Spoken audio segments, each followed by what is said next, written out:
Hair നല്ല strong ആയിട്ട് വളരാൻ വേണ്ടിയിട്ട് ഒരു റെമഡി എന്ന് കാണിച്ചു തരാം. നമ്മുടെ ബ്രിങ്ക്രാജ് പൗഡറാണ്, നാച്ചുഷ്യൂറിൻ്റെ ബ്രിങ്ക്രാജ് പൗഡറാണിത്. ISO GMP സർട്ടിഫിക്കേഷനൊക്കെ ഉണ്ട്.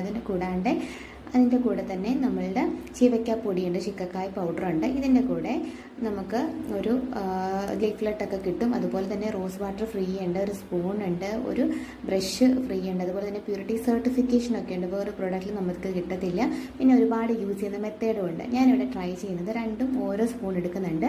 ഒരു സ്പൂണ് റോസ് വാട്ടറും പിന്നെ ഒരു എഗ് വൈറ്റും കൂടെ ചേർത്തിട്ട് ഞാനൊരു പാക്ക് ഉണ്ടാക്കുകയാണ്. അത് നമ്മുടെ ഹെയറിൽ നന്നായിട്ട് കോംബ് ചെയ്തതിന് ശേഷം, ചെടയൊക്കെ എടുത്തതിന് ശേഷം നമ്മളിത് സ്കാൽപ്പിൽ നന്നായിട്ട് അപ്ലൈ ചെയ്തിട്ട് അരമണിക്കൂർ വെച്ചിട്ട് വാഷ് ഔട്ട് ചെയ്ത് കളയാണ്. ഷാമ്പൂ ഒന്നും യൂസ് ചെയ്യാതെയാണ് വാഷ് ചെയ്യണത്.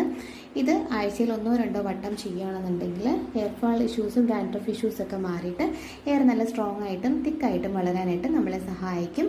അപ്പോൾ ട്രൈ ചെയ്ത് നോക്കുക. വാങ്ങിക്കാനുള്ള ലിങ്ക്